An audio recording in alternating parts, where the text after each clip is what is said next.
हाँ। चल। कहाँ चलना है? कथा में। किसने?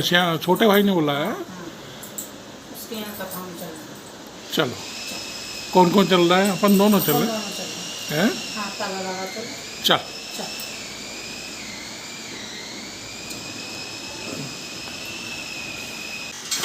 लगा लिया। चल।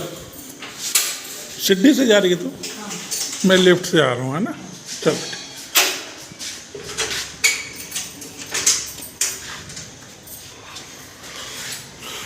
ये तो बहुत 6 पे है यार। चल।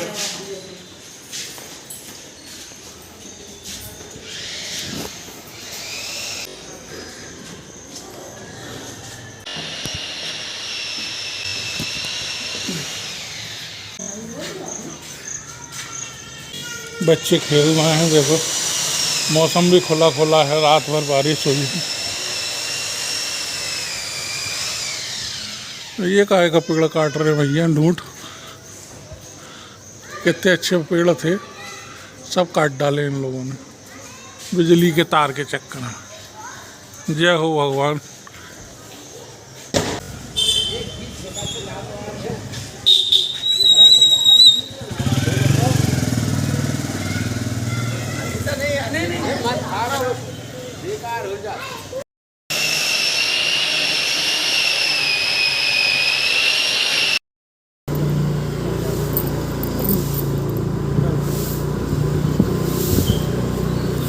देखो कथा में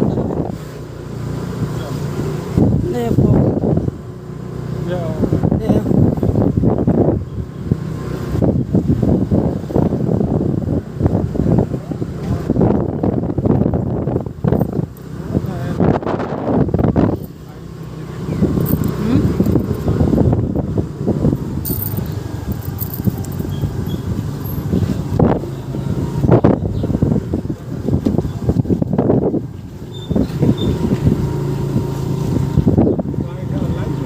अरे वहीं रखा जाएगा। नहीं यार, अभी जाएंगे दोबारा तो ले भूल गई।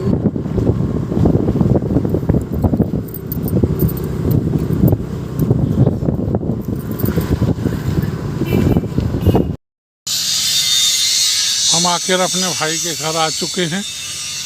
ये देखते हैं, 10 बजे बुलाया था, 11:30 बज गए। पता नहीं कथा मिलेगी भी कि नहीं। चल।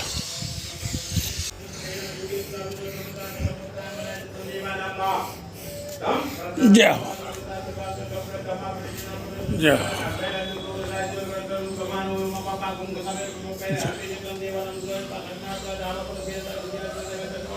भगवान गणेश, जय हो, जय हो, जय हो, जय हो।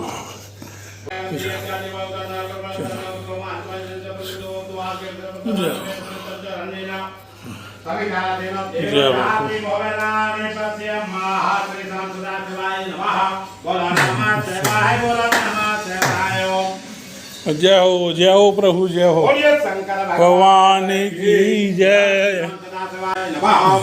नमस्ते नमः पाप्यामुदते नमः जातिर्घोरा पाप पासनीतया नस्तन्वा संतमया गिरि संतावतागरि जामे खंगिर संदास्ते विवर्गतवे समांगरतां कुरु माय गुंसे परघं जगतो सेवेन वसतात्वाग्रे साक्षात् पदामधेजतानः सर्वविज्ञक्षुं सवना असतो अदव।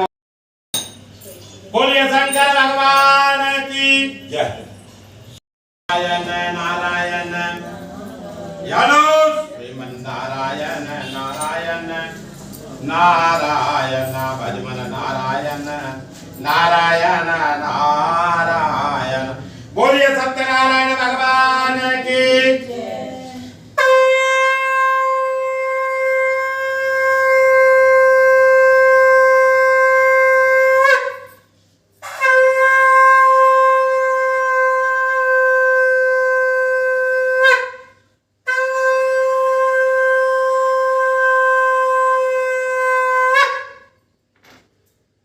एक समय नैमिषारण्य में 88,000 ऋषि मुनियों ने श्री सूर्य से पूछा, है प्रभु इस कलयुग में वेद विद्या रहित मनुष्यों को प्रभु शक्ति किस प्रकार मिलेगी तथा उसका उद्धार कैसे होगा, ऐसा कोई उपाय कहिए जिससे थोड़े समय में पुण्य प्राप्त हो तथा भगवान से फिर ले। सर्वशास्त्र ज्ञाता श्री सूर्य जी बोले है वैष्णवो, अपने प्राणियों की इतनी बात पूछी है, अब मैं उस विद्युत को आप लोगों से कहूंगा। जिस विद्युत को नारद जी ने लक्ष्मी नारायण से पूछा था, वो लक्ष्मीपति ने बोले से नारद जी कहा था, उसको ध्यान से सुनिए। एक समय योगीराज नारद जी दूसरों की इच्छा से अनेक लोगों में घूमते हुए मृत्यु लोक में आप पहुंचे। वहां अनेक योनियों में जन्म हुए प्राय सभी मनुष्यों को अपने कर्मों के द्वारा अनेकों दुखों से पीड़ित देखा सिद्ध होता कि किसी यत्न के करने से निश्चय ही दुखों का नाश हो सकेगा, ऐसा मन में सोचकर विष्णु लोक हो गए। बात श्वेत वर्ण और 4 भुजाओं वाले देवों के जिनके हाथों में शंख चक्र गदा पद्म से वरमाला पहना हुए थे, देखकर स्तुति करने लगे, हे भगवान आप अत्यंत शक्ति से संपन्न है, बल तथा वाणी भी आपको नहीं पा सकते, आपका आदि मत अंत नहीं है। नृगोसुर सिद्धि के आदि भक्तों को दुखों को नष्ट करने वालों आपको मेरा नमस्कार है। नारद इस प्रकार सुनकर भगवान बोले कि हे मुनि श्रेष्ठ, आपके मन में क्या है, आपका किस काम के लिए आगमन हुआ है, निसंकोच कहो। तब नारद मुनि बोले कि मृत्यु लोक में सब मनुष्यों पैदा अपने कर्मों के द्वारा अनेक प्रकार से दुख हो रहे हैं, मुझ पर दया रखते हो तो बतलाइए कि उन मनुष्यों के सब दुख थोड़े प्रयत्न से कैसे दूर हो सकेंगे। श्री भगवान जी बोले, है नारद, मनुष्यों के भलाई के लिए तुमने बहुत अच्छी बात पूछी है। जिस काम के करने से मनुष्यों से छूट जाता है, मैं कहता हूँ सुनो, बहुत पुण्य देने वाला तथा मृत्यु लोक दोनों में उत्तम बताया। आज मैं प्रेम मत होकर तुमसे कहता हूँ, सत्यनारायण का यह व्रत चित्रा विधान पूर्वक करके मनुष्य यहाँ को कर्म करने पर मोक्ष को प्राप्त होता है। श्री भगवान के वचन सुनकर नारद मुनि बोले कि उस व्रत का फल क्या है, क्या विधान है, किस लिए इस व्रत को किया, किस दिन इस व्रत को करना चाहिए, विस्तार से कहो।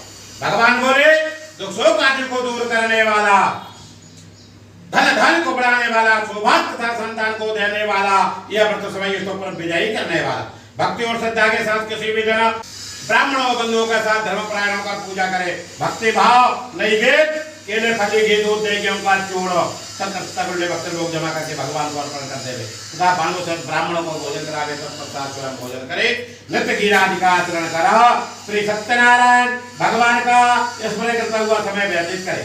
इस तरह करने पर मनुष्य की इच्छा जैसे ही पूरी होती है।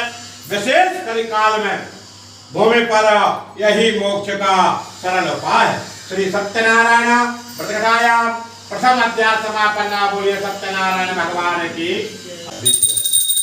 लक्ष्मी नारायण नारायण नारायण प्रेम नारायण नारायण नारायण। लक्ष्मी से प्राण जी का व्रत किया।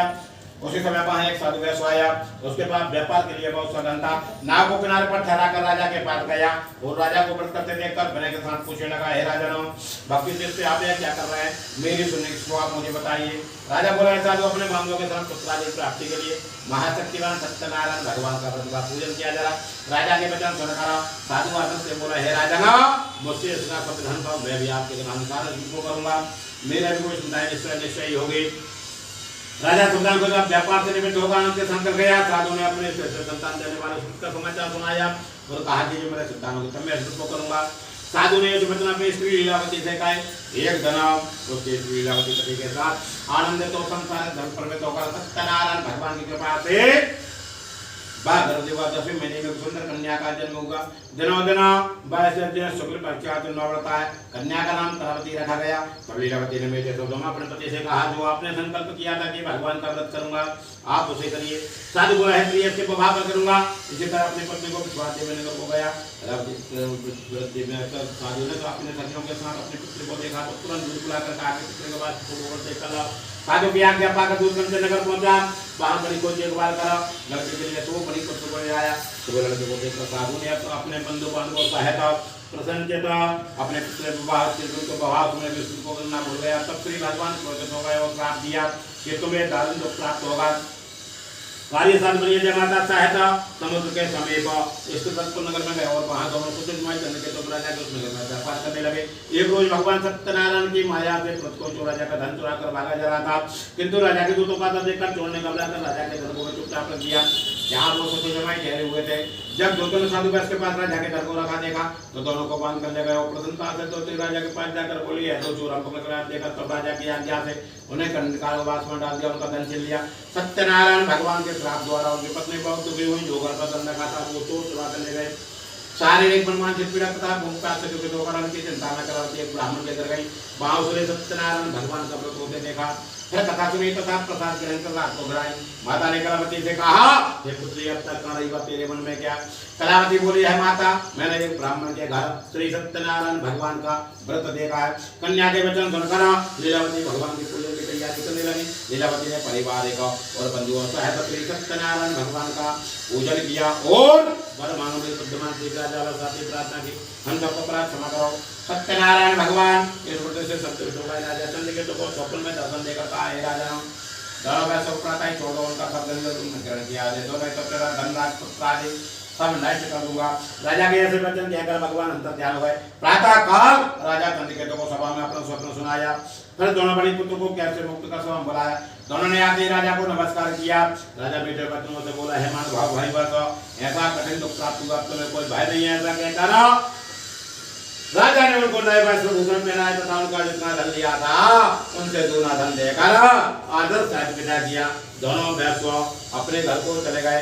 श्री सत्यनारायण व्रतराया तृतीया समापन। बोलिए सत्यनारायण भगवान की लक्ष्मी।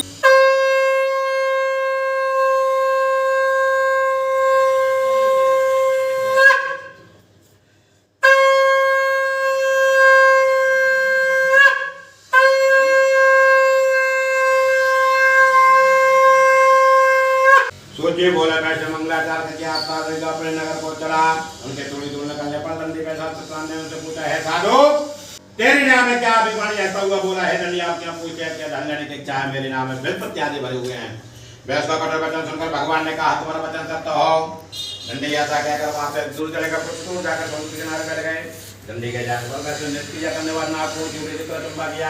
नाग में सत्यादि देखकर मूर्छित होकर जमीन पर प्राप्त मूर्छा खोलने पर अत्यंत शोक करने लगा। तब उसके भगवान बोला कि शोक न करें, यह दंडी का श्राप है तथा उनके शरण में चलना चाहिए, तभी हमारी मनोकामना पूर्ण होंगे।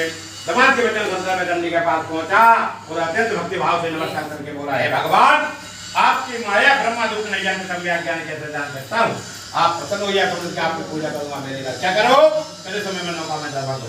उनके भक्ति वचन सुनकर भगवान प्रसन्न हो गए। एक क्षण भर देखा अंतर ध्यान हो गए तथा पर आकर देखा कि नाव धन से परिपूर्ण है। तो भाई भगवान सत्यनारायण का पूजन करो, साथियों सहायता अपने नगर को चला। जब अपने नगर के निकट पहुंचा तब दूत को घर भेजा। दूत ने साधु के घर जाकर उसके स्त्री को नमस्कार कर कहा कि साधु अपने दमाद सहित इस नगर समीप आ गए। ऐसा वचन सुनकर साधु की स्त्री बड़े हर्ष के साथ सत्यदेव का पूजन कर पुत्री से कहा, मैं अपने पति के दर्शन को जाती हूँ तो कार्य पूर्ण कर शीघ्र आ जाना। माता के ऐसे वचन सुनकर कलावती प्रसाद छोड़कर पति के पास गई। प्रसाद की अवज्ञा के कारण सत्यदेव ने उसको पति को सत पानी में डुबा दिया। कलावती अपने पति को देखती हुई रोती हुई जल पर गई।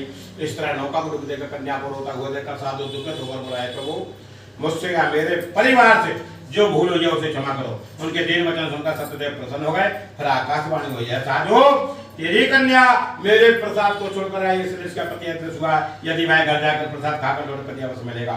ऐसे आकाशवाणी सुनकर कलावती ने घर पहुंचकर प्रसाद खाया, फिर आकर पति के दर्शन किए। तत्पश्चात साधु ने बंधु बांधवों सहित सत्यदेव का विधिक पूर्वक पूजन किया। उस दिन से वह प्रत्येक पूर्णिमा को सत्यनारायण भगवान का पूजन एवं कथा करने लगा। फिर श्लोक का सुख भोग करा, अंत में स्वर्ग लोक हो गया। श्री सत्यनारायण व्रतकथाया चतुर्थ अध्याय समापन्ना। बोलिए सत्यनारायण भगवान की। या लक्ष्मी नारायण नारायण।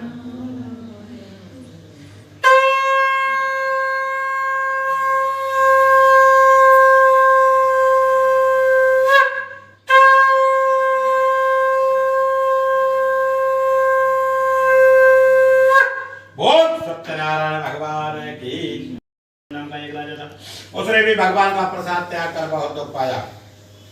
एक समय वन में जाकर बल पशुओं को मार के बढ़ के पेड़ के नीचे आया। वहां उसने ग्वालों को भक्ति भाव से सत्यनारायण जी का पूजन करते देखा।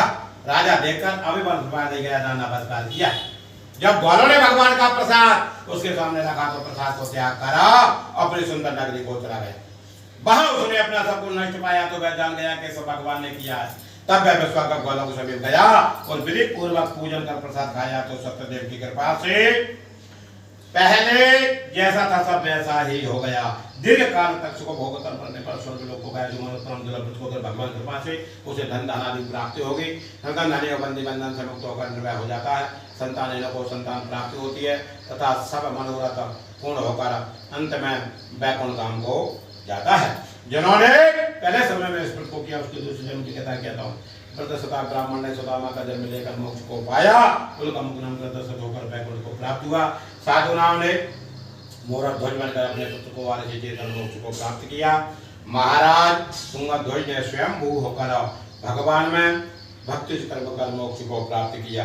श्री सत्यनारायण व्रतकथायां पंचम अध्याय समापन। बोलिए सत्यनारायण भगवान की जय। बनाई स्वाहा बनाई स्वाहा बनाई स्वाहा बनाई स्वाहा।